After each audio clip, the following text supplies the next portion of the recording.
Mais Sakura, c'est Morgane et Rosalis. Salut. Aujourd'hui, on fait le point sur Sailor Moon à l'occasion de la sortie du film Sailor Moon Eternal. Allons-y.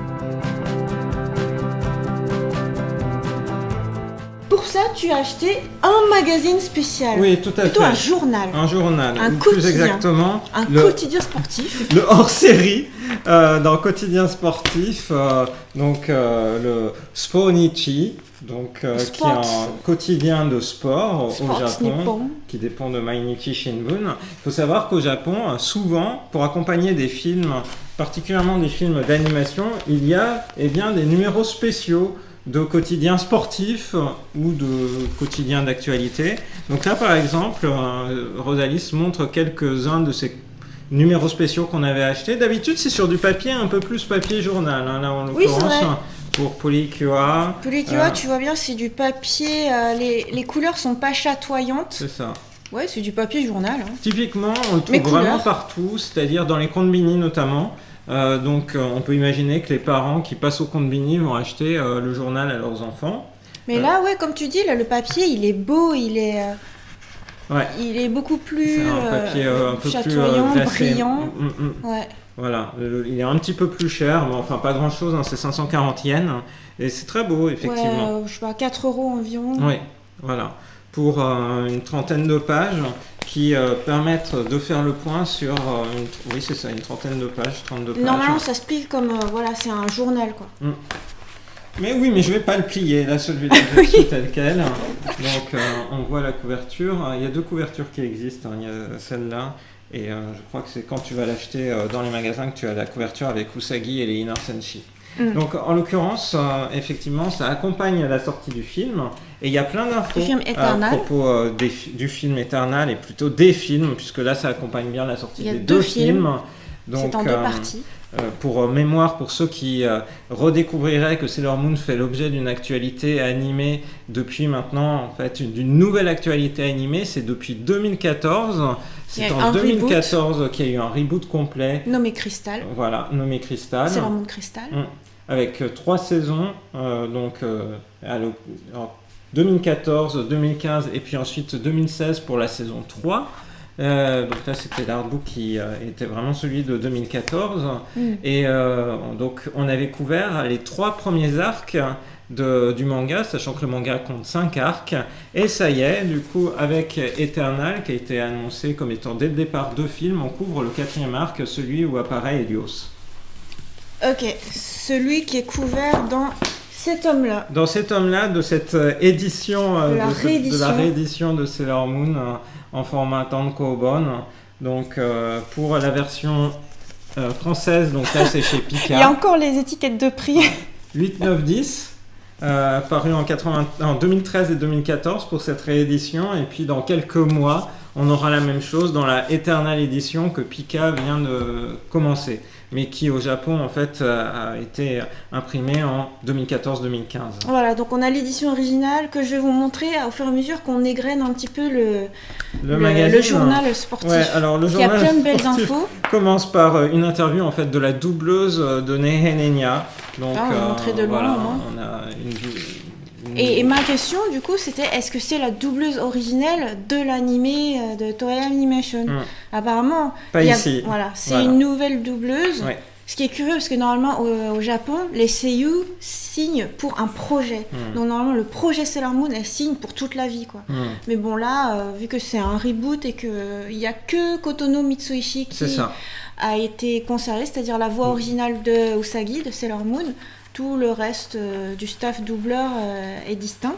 C'est ça. Donc et voilà, elles sont mises à l'honneur. Le temps a filé, parce que du coup, il y a une interview sur on voit Kotono justement Mitsuichi sur la doubleuse originale de Sailor Moon qui est de nouveau présente et qui effectivement maintenant ça va faire bientôt 30 ans. Donc c'est pareil, il y a une interview de la doubleuse de Zirconia. Mais elle fait toujours fraîche. Il y a une présentation très sympa de toutes les guerrières avec ce qu'elles aiment pas trop. Ah oui, il y a aussi... Comme nourriture. Il n'y a pas que les guerrières, il y a Tuxedo Kamen aussi, tout en bas. Il fait partie du lot. C'est ce que tu trouves dans les petites colonnes du manga aussi, tu sais, les caractéristiques. Voilà, quand est-ce qu'elles sont nées, leur date de naissance et tout. Et là, du coup, ce que j'aime bien, en fait, j'aime bien le design qu'ils ont fait en fait pour Sailor Moon Eternal. Je trouve que ça va dans le même sens que la 3e saison de Crystal. Et oui, elles sont moins filiformes, et elles ont un peu plus de chair et elles ont des regards qui sont pétillants. Voilà, du coup, après, il y a un résumé global de ces films, de cet Archélios. Avec une jolie illustration de Pégase et Chibi Moon. Et puis ensuite, il y a une présentation aussi de Nehelenia, Zirconia et de Quartet Amazon et le trio Amazon. Puisque là, dès le début, en fait, eh bien, le quartet Amazon apparaît dès le début, comme dans le manga. Ce qui n'était pas le cas dans Sailor Moon Supers. Parce que l'adaptation animée de l'époque de Toei est partie un peu plus en freestyle, alors que là, l'adaptation Crystal et Eternal suit scrupuleusement la narration du manga. Donc on aura l'occasion d'y revenir un tout petit peu plus tard, parce qu'avant, il y a quelques pages autour de la musique. On se rappelle que c'était Momohiro Clover Z, qui avait accompagné du coup la sortie du... la sortie de Sailor Moon Crystal. Et donc là, c'est elle aussi. Donc elles sont désormais 4 qui parce qu'elles étaient 5 au départ, avec 5 couleurs comme Sailor. Voilà. Après, il y a 2 pages amusantes en forme un petit peu de... sur les principaux événements de Sailor Moon auparavant, donc de Sailor Moon Crystal. Donc là, parce que c'est sur l'adaptation animée, raconté un peu sous la forme de journaux, typiquement Spawnichi, comme si c'était des news dans le journal. Donc tu as tout le résumé de ce qui se passe en mode tabloïd. Il y a une pub super sympa pour le Sailor Moon Café. Il y a plusieurs cafés qui sont ouverts, des cafés... On a failli y aller. Ouais. Mais là, juste avant que Tokyo soit confiné, c'était prévu. Alors, on avait prévu d'aller au Shining Moon, qui était le café permanent dédié à Sailor Moon, avec dans le quartier des de Harajuku, avec des actrices et un petit show qui était donné, alors que là, c'est vraiment un café plus éphémère de 2-3 mois pour accompagner la sortie du film. Ici, donc il a lieu à plusieurs endroits à travers le pays. Par exemple, il y en a même un à Okinawa. Il y en a un du coup à la Tokyo Sky Itsuri à Solamachi, à Osaka. Donc, j'imagine du coup c'est des cafés très jolis avec des très belles décorations, des grandes figurines, peut-être des vêtements, des goodies. Et de la nourriture customisée, mais à un prix accessible. Parce que le café le Shining, là c'était beaucoup plus cher. C'était genre cabaret. Tu avais vraiment le spectacle inclus dedans, un mini-spectacle, donc plein de petites choses comme ça qui étaient en plus. Et ensuite, pour moi, c'est vraiment c'est la meilleure partie du journal. C'est le point central. C'est une grande fresque chronologique avec tous les événements, mais aussi les couvertures initiales de toutes les fois où en fait Sailor Moon a fait la couverture de Nakayoshi, son magazine de prépublication.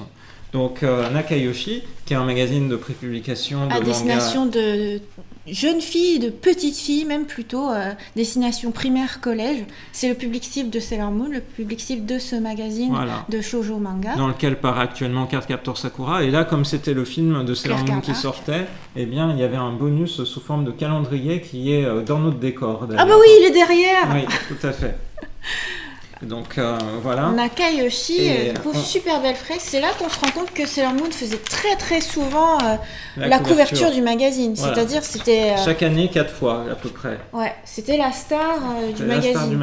Et il y a pas mal d'illustrations quand même que je reconnais parce que ça a été réutilisé par-ci par-là. Ah bah par exemple la couverture du mois de juin 1992. Si je ne m'abuse, ici là. C'est à l'intérieur de Sailor Moon, le tankobon numéro 1, et c'est la page d'ouverture du chapitre. Ah oui. Il me semble... Ah, yes! Je le savais, c'est bien ça. Mais qui paraît pour le coup en noir et blanc, alors qu'originellement elle a été conçue en couleur. Voilà. Oh, t'as vu? C'est ton mémoire! C'est incroyable, mais je sais bien que tu as une mémoire de folie. Ah mince, bah du coup elle est que dans cette édition-là. Mais oui, parce qu'après ils ont refait... L'édition Eternal, il n'y a pas cette illustration-là pour débuter, puisque c'est une autre illustration, un peu à l'ancienne, puisque c'est Usagi avec en quelque sorte son armure. Ouais.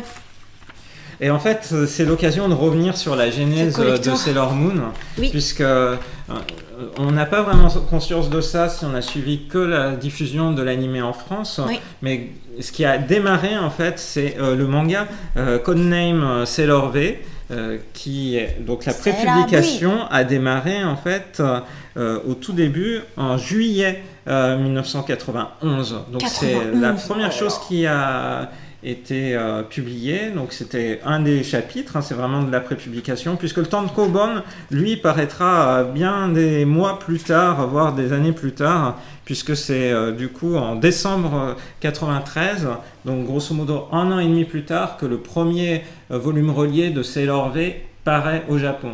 Parce qu'entre-temps, ce qui a été demandé à l'équipe autour de Nakayoshi, de Naoko Takeuchi et de Toei Animation, c'est un projet en quelque sorte déjà transmédia qui soit à la fois manga et animé. Du coup, c'est à ce moment-là que Naoko Takeuchi crée Sailor Moon à proprement parler, avec une diffusion en animé qui arrive très très vite. C'est-à-dire que le manga commence sa prépublication dans ce numéro de Nakayoshi qui est titré février 1992, mais comme souvent au Japon, ça sort, les numéros sont décalés. C'est-à-dire, par exemple, ce numéro-là de Nakayoshi, qui est le numéro de février 2021, il est sorti le 28 décembre 2020. Et là, c'est pareil. Ce qui se passe, c'est que c'est en décembre, du coup, 1991, que commence la prépublication de Sailor Moon dans Nakayoshi. Et le Tankobon que tient Rosalis, lui, sort 8 mois plus tard, en juillet 1992. Donc assez vite, c'est tout de suite bien identifié. Et entre-temps, en mars 1992, c'est-à-dire grosso modo 3-4 mois après la parution des premiers chapitres, il y a déjà l'animé de Sailor Moon qui démarre. Donc en fait, temporellement, il y a eu la pré-pub qui commence dans le magazine Nakayoshi. Ensuite, en plein entre, il y a l'animé qui démarre. Et ensuite seulement sort le premier tome avec les 4 chapitres. C'est ça. Donc en fait, ils se sont basés sur un chapitre pour commencer l'animé. Ils ont eu des échanges réguliers autour de ça. Et ça explique par exemple que certains personnages n'aient pas exactement eu le même caractère dans les 2 œuvres. On pense à Lei, mais aussi dans le développement de l'intrigue. Puisque finalement, dans l'animé initial de Sailor Moon, Sailor Mercury et Sailor Mars, elles restent un certain nombre d'épisodes ensemble avant que Sailor Jupiter apparaisse. Parce qu'il fallait laisser du temps aussi au manga pour se développer. De faire des chapitres. Oui. Mais ça explique beaucoup de choses parce que moi, je dis toujours Sailor Moon, c'est le manga, l'animé, c'est l'histoire qui a bouleversé ma vie. Spoiler, je parlerai de ça juste après. Mais au départ, l'animé Sailor Moon, quand on l'a connu en France en 93, j'aimais pas du tout. À l'époque, moi j'étais fan de Ranma 1/2, qui est arrivé quasiment en même temps en fait sur le Club Dorothée. Et les premiers épisodes de Sailor Moon, je regardais, mais j'aimais pas parce que c'était que des fillers en fait. Sauf qu'on le savait pas à l'époque. Mais clairement, c'était des fillers sur la base du premier chapitre, où tu vois que Usagi, c'est une héroïne qui est assez maladroite, qui est encore très jeune et qui a tout à apprendre, quoi. Donc, basé là-dessus, tous les épisodes, tu sais, qui se ressemblent, qui sont très schématisés, avec tout le temps la transformation à tel moment, l'homme masqué qui lance sa rose à tel moment, et tu te dis, mais on n'en sort jamais. Et à partir du moment où elles sont devenues 3, justement, là, j'ai eu un coup de foudre. Pourquoi ? Parce que ça raccrochait avec les chapitres qui suivaient. Ça prenait l'histoire du manga original. Enfin, à partir de ce moment-là, je me souviens un épisode, pour moi, c'était vraiment mythique. C'était sur la base, il y a une chanson qui se basait sur la musique de transformation que tu entends tout le temps, tu sais, qui fait...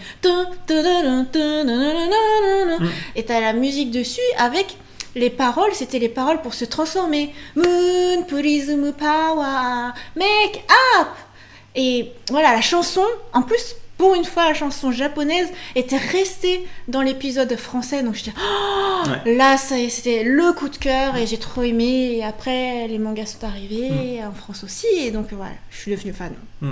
Mais on voit vraiment, c'est quelque chose. D'habitude, on a cette idée, le manga apparaît et quand il y a suffisamment de matériel, l'animé est commandé, donc 1 an et demi, 2 ans plus tard. Oui, de nos jours, c'est plutôt, il faudrait genre 3 tomes, voire 4. Oui. Voilà, donc il faut au moins toute cette matière-là pour commencer l'animé. Alors que là, il y avait quoi? Il y avait un tout petit livret pour commencer. Attends, tu commences un animé avec ça? Ouais, c'est parce que du coup il y avait eu un matching et l'identification du concept de Sailor V avait plu. Du coup, cette idée de développement de Sailor Moon a suivi.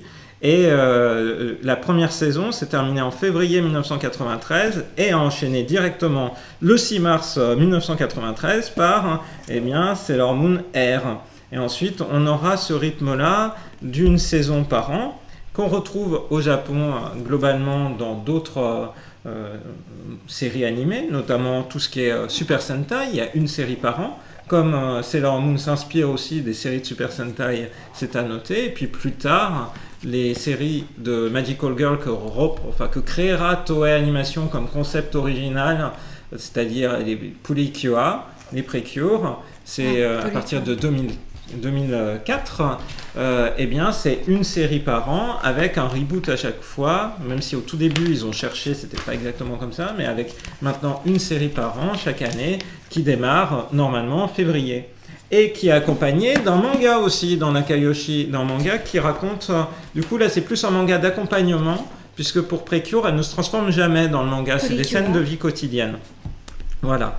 Donc cet élément-là est vraiment important et intéressant. Donc cette chronologie nous permet de revenir là-dessus et sur cet enchaînement-là, de la même manière que la sortie du premier film de Sailor Moon R en décembre 1993.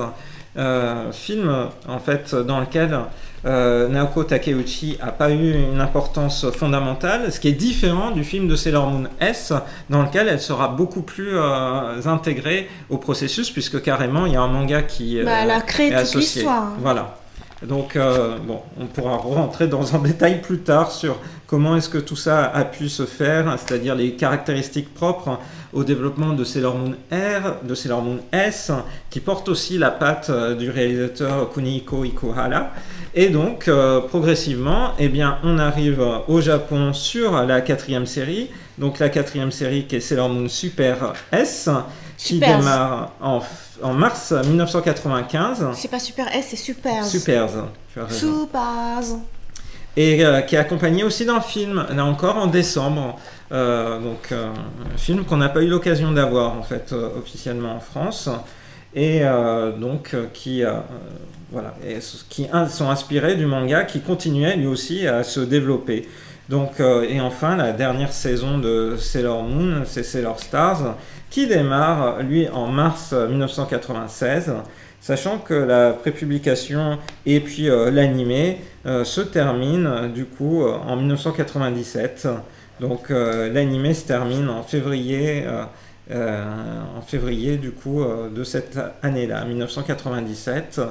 Et après, Sailor Moon continuera d'avoir une vie, notamment à travers les comédies musicales.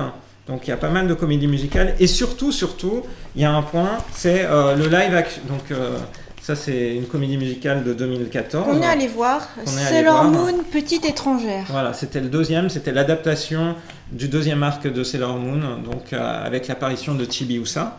On était allé le voir, moi j'en garde un très bon souvenir. Ouais, c'était super. Il n'y avait que des fans de Sailor Moon, c'était incroyable. Et en fait, en 2003, il y a eu un live action, donc une série de Super Sentai en quelque sorte. Complètement. Avec du coup des vraies actrices. C'était trop bien. Des transformations, des scènes. Et là, Naoko Takeuchi a vraiment pu... on va dire, apporter sa patte dans le processus de création. Il y a des choses totalement originales qui sont dedans. Ouais. Évidemment, elle était plus tenue par la création du manga mensuel, ce qui, pendant que en fait, la série animée initiale sortait, c'était difficile pour elle de s'investir dedans, alors que là, du coup, elle a vraiment pu s'investir dans ce projet-là. Franchement, pendant la série live, je trouvais qu'il y avait à nouveau une émulation de fans. Moi, j'étais hyper fan. J'adorais les chansons, notamment qui étaient faites par l'actrice de Minako, parce que Sailor Vénus retrouvait un rôle important. Et il se trouve que dans Sailor Moon, en fait, ça a été un peu dissous, surtout dans l'animé de Toei, parce que clairement, en fait, normalement, c'est la senpai, c'est la première à être devenue l'héroïne, qui ensuite a donné la team, quoi. Et dans la série live, effectivement, on voit qu'elle est à la fois star, qu'elle est à la fois très digne, que voilà, c'est clairement... Le personnage est très mature. Oui, c'est ça. Elle a conscience aussi du drame de s'être réincarnée sur Terre. Donc voilà, il y a un peu tout ce background-là qui a été jeté dans l'animé, qui est de retour du coup dans la série live. C'est vraiment bien.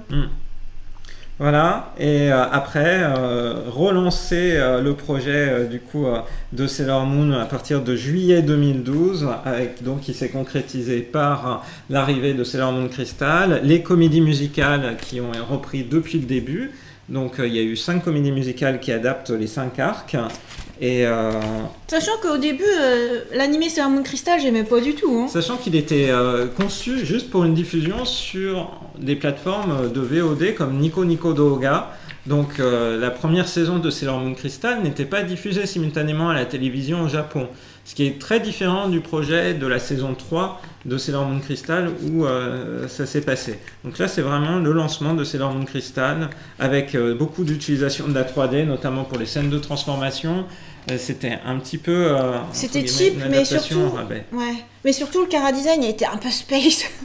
Je trouvais qu'elles étaient filiformes, un peu bizarres. Ce qu'on se disait à l'époque, c'est qu'il y a des gens qui faisaient du fan art qui faisaient mieux que ça. Mais après, ça s'est bonifié au fur et à mesure des saisons. Bon, heureusement, tant mieux. Voilà, et jusqu'à arriver, maintenant en 2000...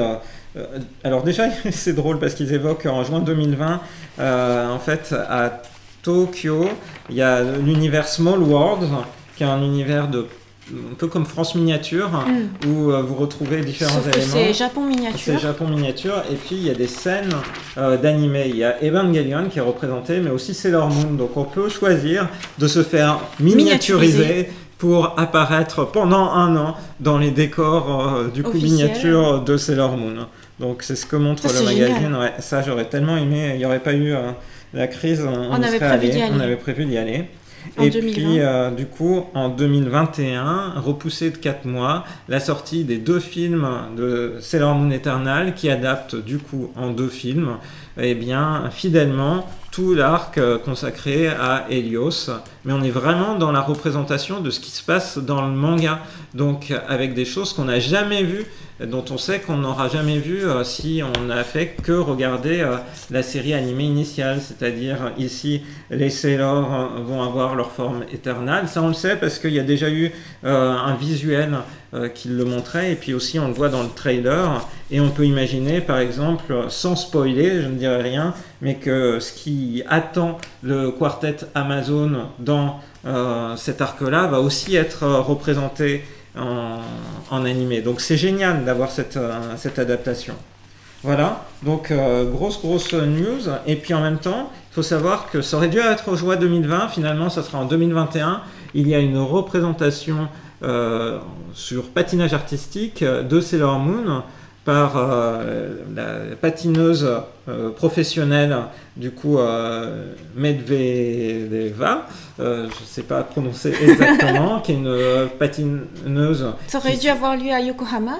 Ça aurait dû avoir lieu à Yokohama. On aurait pu y aller, non ? En juin 2020, oui, tout à fait. Là, ça sera d'un an repoussé, juin 2021. Donc, c'est une patineuse qui a déjà participé aux Jeux Olympiques et qui est connue pour être une grande fan de Sailor Moon. D'ailleurs, c'est ce qu'elle dit. Il y a une interview d'elle, il y a quelques mots d'elle. Et elle avait déjà incarné le personnage sur des performances d'exhibition. Du coup, c'est vraiment la personne qu'il fallait pour incarner de manière sincère Sailor Moon.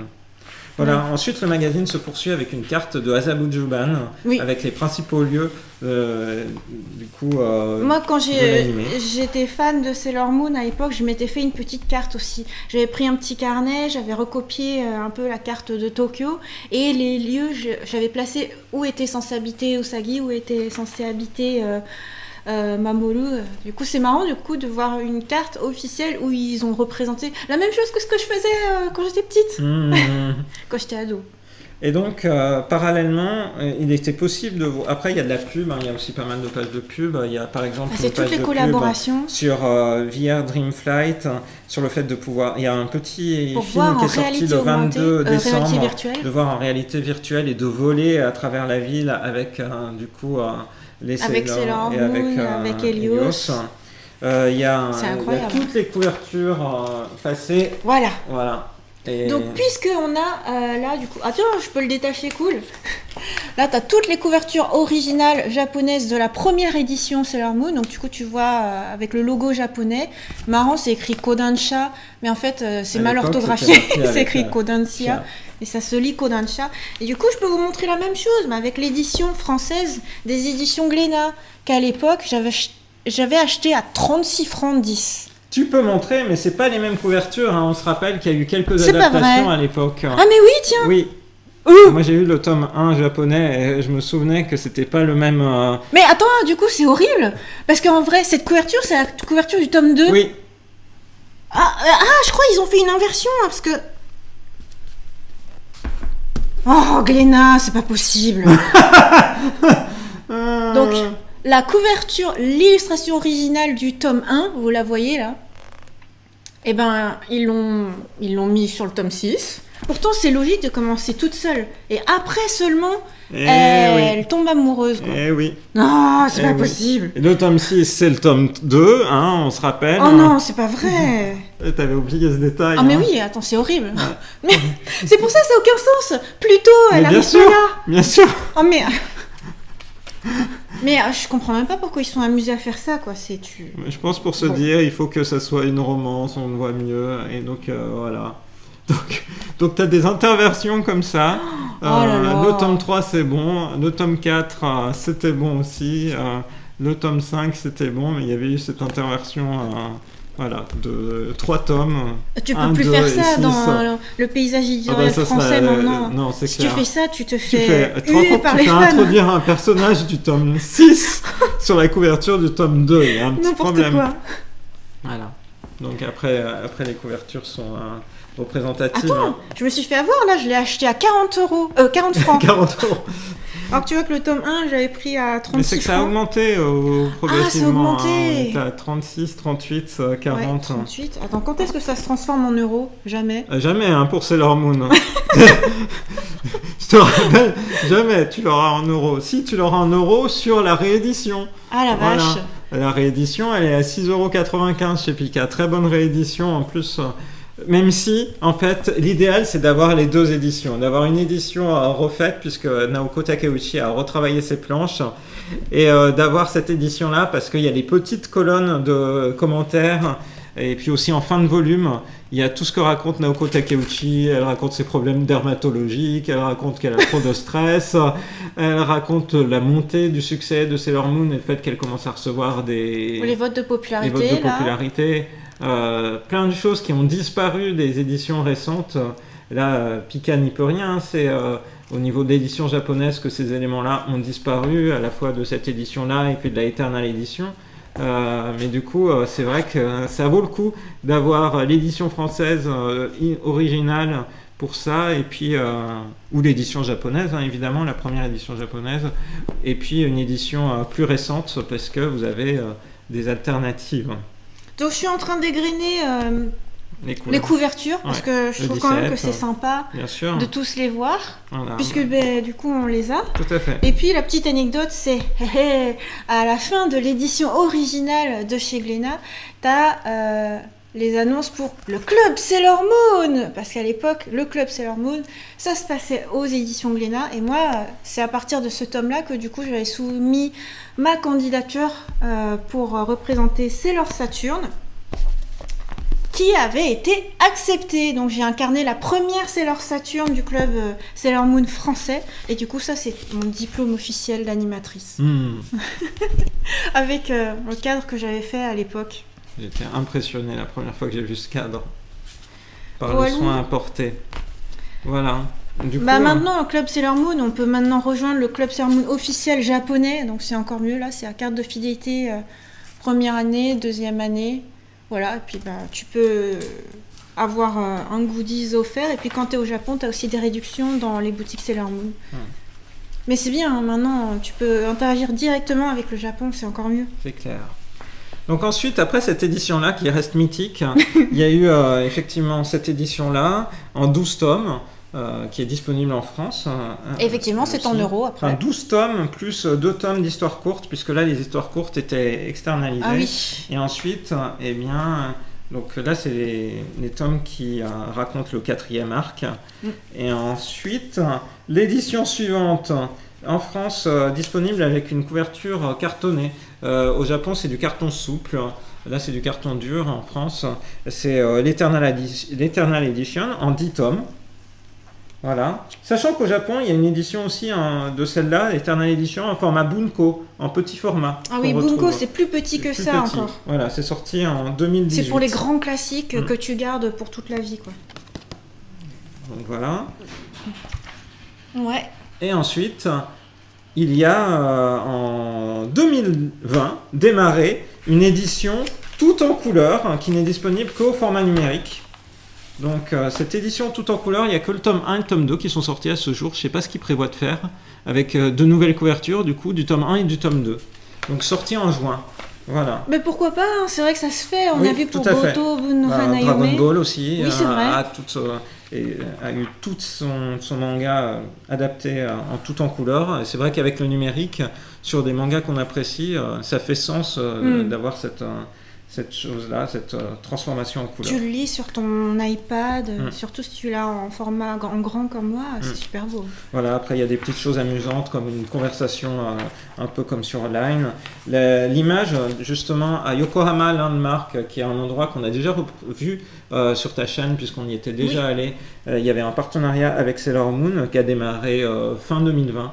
Donc avec des silhouettes de Sailor Moon, le fait que aussi, on le verra un peu plus tard. Il y a, Yokohama, on y va exprès pour des trucs comme ça. Il y a aussi des partenariats entre Sailor Moon et des planétariums. Ouais, ça c'est beau. Donc par exemple la Sunshine jolie. City et autres. Ça m'étonne pas. L'image est super belle. Voilà. Je l'avais vu passer sur Twitter. Là, j'ai très adapté. Et c'est vrai qu'en fait, je trouve que le design là de ce film-là, de ces films-là est vraiment adapté, vraiment réussi. Ça fait plaisir. Oui, ce sont des images qui sont douces et assez jolies. Et ça se termine par un aperçu des derniers goodies en date autour de Sailor Moon. Alors, il y a un petit peu de tout. Hein. Il y a des figurines. Il y a aussi des cartes, il y a aussi des vêtements, des sous-vêtements, bref, beaucoup de choses. Moi, ce que j'aime là-dedans, enfin ce qui m'intéresserait, tu peux gagner. Ce sont les Kyuposuke. Ah oui. Parce que j'aime bien les Kyuposuke, c'est les figurines de la taille idéale pour moi, je trouve, pour exposer. Elles sont mignonnes, elles sont très bien travaillées. Puis on en a plusieurs, du coup, de One Piece, de Supergirl, de Demon Slayer. Il me manque, c'est Sailor Moon. Eh oui. Et sinon, là, il y a aussi les Multicurry Glitter Lip qui sont en pub là. Oh, ils les mettent en avant. Mais nous étions au Japon à ce moment-là. Et du coup, je les ai. Oui. Bon, tout n'est pas perdu du fait qu'ils aient décalé la sortie du film. Tout à fait. Alors qu'on aurait dû y être pile pour ce moment-là. Et du coup, ce sont des baumes à lèvres. Mais c'est mignon tout plein, quoi, parce que c'est les broches de transformation. C'est une bonne idée. Moi, j'aime bien ce goodies. Tout à fait d'accord. Voilà. Et puis, on termine sur un possible coloriage d'une des affiches, qui est vraiment très réussi aussi. C'est rigolo. Les affiches, les visuels sont bien faits. Et d'un partenariat entre Suncoin, donc une boutique, c'est pas du Free Coins. C'est pas un 100 yen shop parce que tout n'est pas à 100 yens, mais ici tout est à 300 plus les taxes yens. Mais c'est comme une boutique tout à 2 €, ça existe en France aussi. Ouais. Sauf que là, en plus, tu as le partenariat, tu as montré un peu, tu as montré à l'envers le petit visuel. En fait, je pense qu'ils vont faire des trucs avec ce visuel-là, genre, je sais pas, des parapluies. On avait pris des parapluies Doraemon à l'époque. En fait, en ligne, on peut déjà voir un petit peu. Je pense des tote bags, des genres de produits pas très chers. Tout à fait. Imprimés avec ça, tout de suite, ça devient super beau. Alors, pour finir, je vais mentionner un point, à la fois qu'on voit dans les produits dérivés et puis dans la manière dont ce magazine est structuré. C'est-à-dire que clairement, Sailor Moon, à l'heure actuelle, la cible, c'est une cible adulte.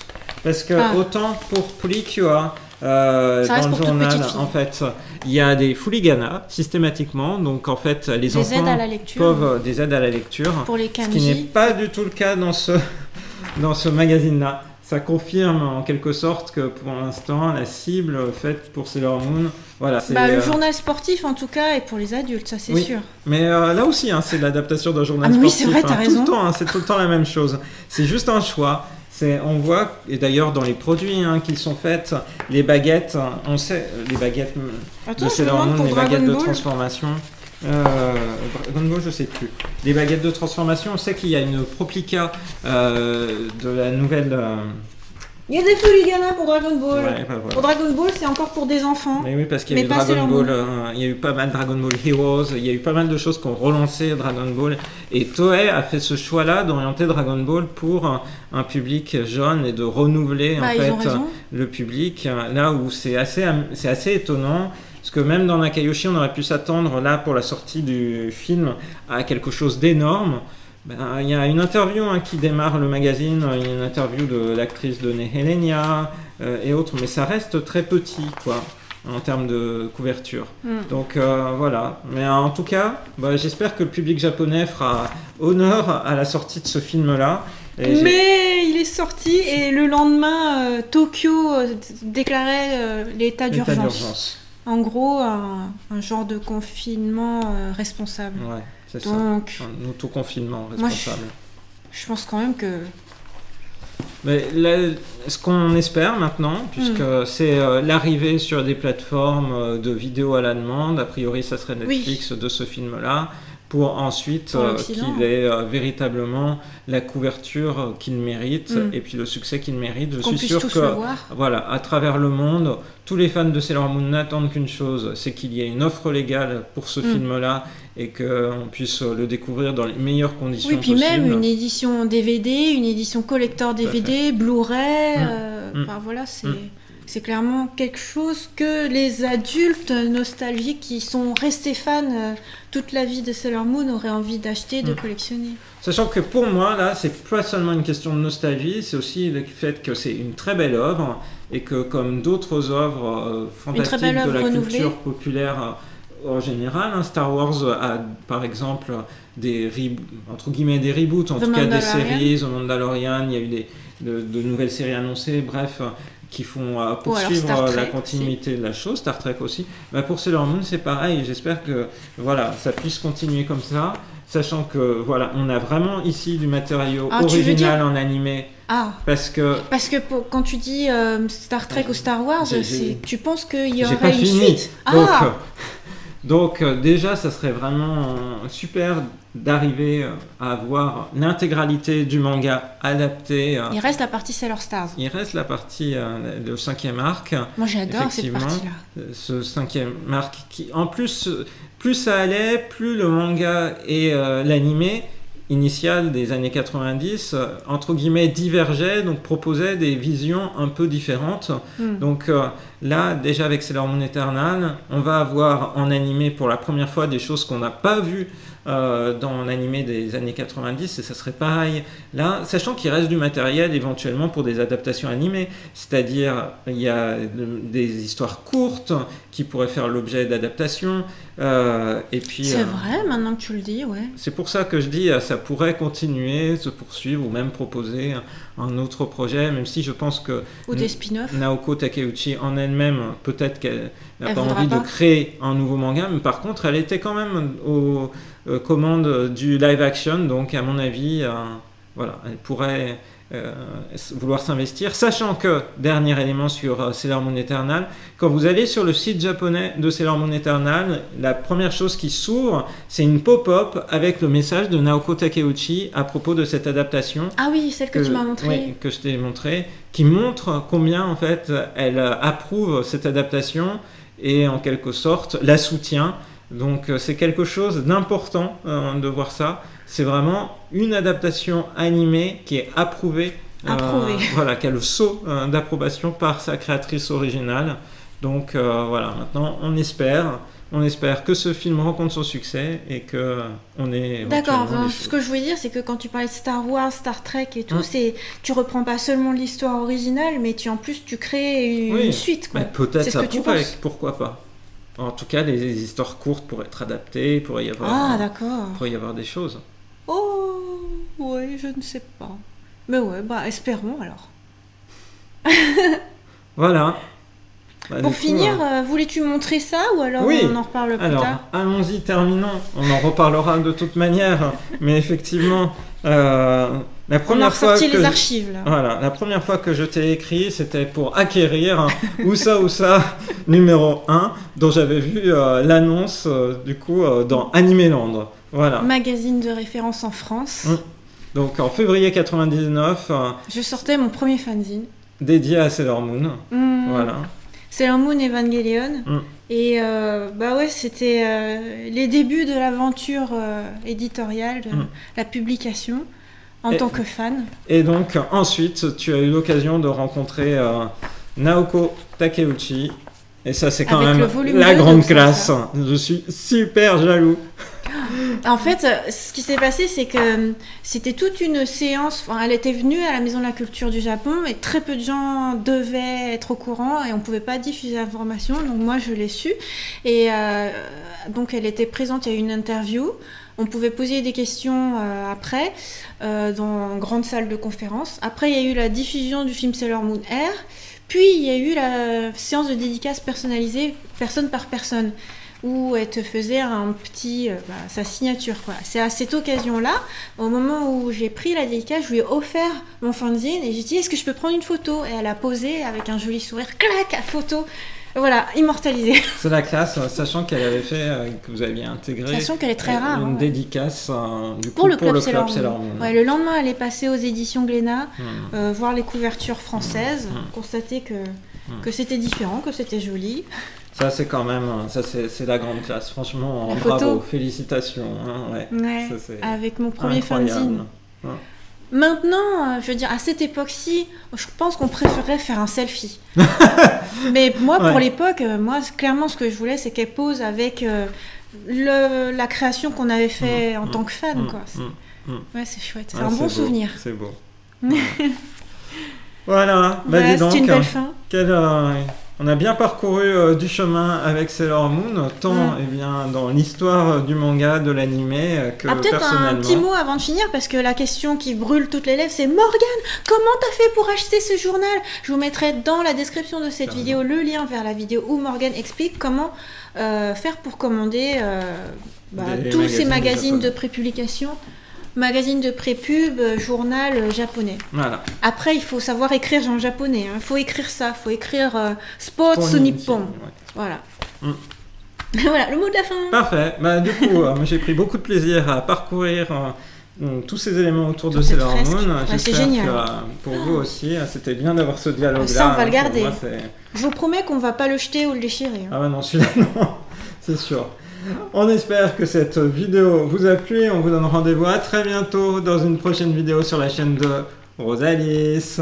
Bye bye.